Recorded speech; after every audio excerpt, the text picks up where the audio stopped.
আৰু আজি গৈ আছোঁ মই পথাৰত মাহঁতক ভাত দিবলৈ খেতি পথাৰত গৈ আছোঁ। এয়া হৈছে বাই আৰু ভণ্টি ভাত লৈছে মাহঁতক দিবলৈ গৈ আছোঁ। আৰু আজি মই আপোনালোকে ভাবিছে কিয় ওলোৱা নাই, নিশ্চয় ওলাম। অলপ পিছত চাই থাকক ভিডিঅ'টো শেষলৈকে। মই অলপ পিছত ওলাম। তাৰপিছত মই ভিডিঅ'টো আমি এতিয়া জাষ্ট গৈ আছোঁ কাৰণে ধান কাট ধান কাট ধান কাট ধান ভাল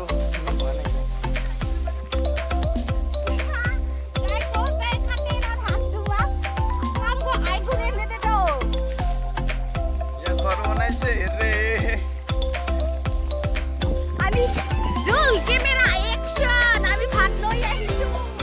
আৰু এতিয়া মাহঁতে ভাত খাব, তাৰপিছত আকৌ আৰম্ভ কৰিম।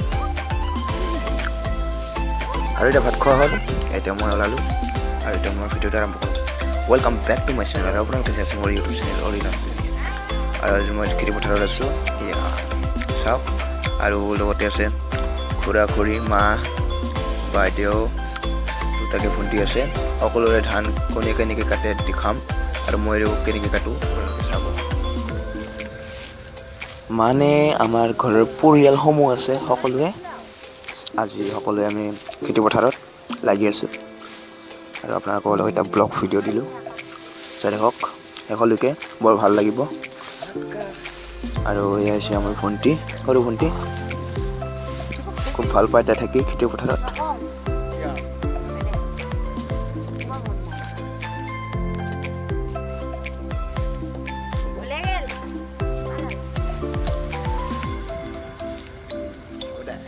আৰু ধানৰ বজাৰ যিটোৰে বান্ধে, কেনেকৈ বনায়, যিটো বজা বান্ধে, সেই বজাটো বান্ধাৰ কাৰণে কেনেকৈ বান্ধে এইটো দেখাবলৈ চেষ্টা কৰিছোঁ, চাই থাকক।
শেষত যাবৰ সময় হ'ল আৰু আপোনালোকে যদি অলপ হ'লে কিছু ভাল পালে লাইক কৰিব কমেণ্ট কৰিব কেনে লাগিল ভিডিঅ'টো চাই আৰু লগতে ছাবস্ক্ৰাইব কৰিব শ্বেয়াৰ কৰি দিব